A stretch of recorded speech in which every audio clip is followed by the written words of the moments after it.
வணக்கம். தேசம் சிறப்பு செய்திகளுக்காக நான் உங்கள் ரேவதி குணால. பேராக்கள் பன்றி பண்ணைகள் நவீனமயமாக்கல் தீவிரம். 125 பண்ணைகளில் 82 மட்டுமே செயல்படுகிறது. 28 பண்ணைகள் முழுமையாக நவீனமயமாக்கப்பட்டன. பேரா மாநிலத்தில் பன்றி பண்ணைகளை நவீன முறைக்கு மாற்றும் நடவடிக்கை தீவிரமாக நடைபெற்று வருவதாக மாநில மனிதவளம் சுகாதாரம் இந்திய சமூக மற்றும் ஒருங்கிணைத்த வளர்ச்சி ஆட்சிக்குழு உறுப்பினர் சிவனேசன் கூறினார். ஒரு பன்னி பண்ணை மட்டும் பத்துகாஜாவில் வந்துட்டு 108 மில்லியனுக்கு செலவு பண்ணி நவீன பன்னி பண்ணைகளாக மாற்றிருக்காங்க. மித்ததெல்லாம் வந்துட்டு 90% வரைக்கும் முடிச்சிட்டாங்க. 80%, குறைஞ்சபட்சம் வந்துட்டு 2 பண்ணைகள் வந்து 10% தான் ஆரம்பிச்சிருக்காங்க. இப்போ அப்போ வந்துட்டு அரசாங்கத்துக்கு சொந்தமான நிலம் இதில் வந்து ஒரு 6 பன்னி பண்ணைகள் இருக்குது. இது வந்து அந்த நில பிரச்சனையை பற்றி அவங்கக்கிட்ட நம்ம பேசிகிட்டு இருக்கோம். அந்த நில பிரச்சனை தீர்ந்தவொடனே அவங்களும் இதில் பங்கெடுப்பாங்க. இந்த வருட இறுதிக்குள்ளே வந்துட்டு ஏறக்குறைய வந்துட்டு ஒரு 70% பன்னி பண்ணைகள் பேராக்கில் வந்து நவீனமாக்கப்படும். அந்த 30% வந்து அடுத்த வருடம் டிசம்பருக்குள்ளே. மத்திய அரசாங்கம் வந்து அனைத்து பன்னி பண்ணைகளும் வந்துட்டு 2030க்குள்ளே நவீன பன்னி பண்ணைகளாக மாற்றணும் அப்படின்ட்டு ஒரு செக்குலர் வெளியாக்கியிருக்காங்க. மத்திய அரசாங்கம் வந்து இதை வந்து 2016லேருந்து தள்ளி போட்டு இப்போ 2030க்கு கொண்டு வந்திருக்காங்க. பேரா அயர்கூனையில் உள்ள மேக்ஸ் மில்ஸ் பண்ணைகள் நடைபெற்ற ஊடக சந்திப்பில் அவர் இதனை தெரிவித்தார். வேளாண்மை மற்றும் உணவு பாதுகாப்பு அமைச்சின் உத்தரவின் பேரில் 2016ஆம் ஆண்டு தொடங்கப்பட்ட இந்த திட்டம் பன்றி பண்ணைகள் சுத்தமான முறையிலும் நிர்ணயிக்கப்பட்ட விதிமுறைகளின்படி இயங்குவதை உறுதி செய்வதை நோக்கமாக கொண்டுள்ளதாக கூறினார். 2018ஆம் ஆண்டு மாநில ஆட்சிக்குழு உறுப்பினராக பொறுப்பேற்ற பிறகு பேரா மாநில பன்றி பண்ணைகளை நவீனமயமாக்கும் பணிகளை மீண்டும் தீவிரப்படுத்தியதாகவும் பண்ணை உரிமையாளர்கள் அரசாங்கத்திற்கு முழுமையான ஒத்துழைப்பை வழங்கியதாகவும் பாராட்டினார். இன்றைய சூழ்நிலைக்கு என்ன மாதிரி சவாலை எதிர்கொள்ளுது? ஸ்லாங்கூர் மாநிலத்தில் நம்மலாம் கேள்விப்பட்டிருக்கோம், இனிமேல் அங்கே பன்றி வளர்க்க முடியாது.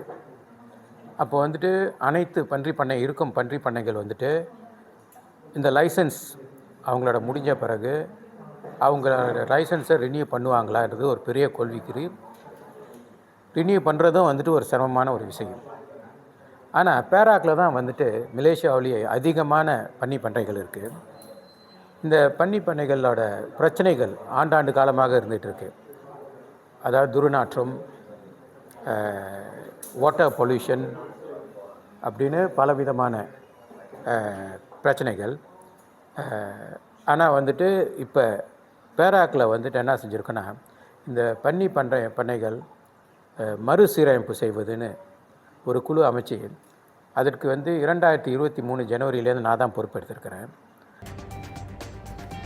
அவரின் கூற்றுப்படி 2023ஆம் ஆண்டின் தொடக்கத்தில் பேரா மாநிலத்தில் 125 பன்றி பண்ணைகள் இருந்தன.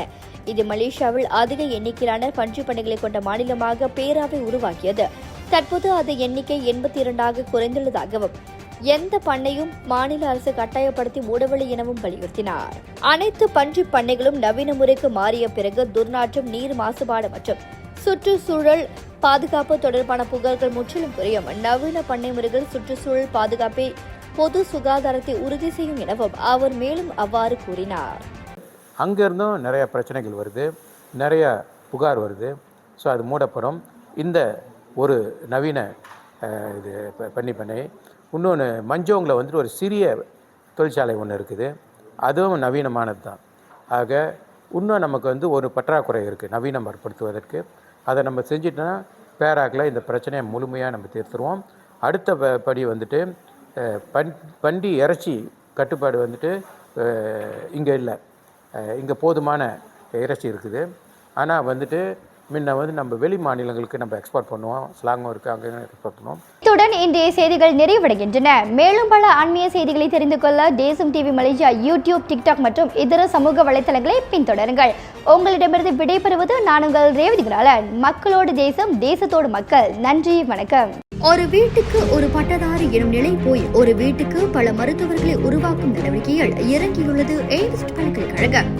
இந்திய மாணவர்களின் எதிர்காலத்திற்கு அடித்தளம் அமைக்கும் எய்ம்ஸ் பல்கலைக்கழகம் MIED வழி மாணவர்களின் பொருளாதார பிரச்சனையை கல்வி உபகார சம்பளம் கல்வி கடனுதவி மூலம் தீர்த்து வைக்கிறது.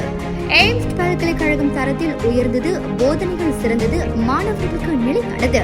இன்றைய நாடுகள் எய்ம்ஸ் பல்கலைக்கழகம்.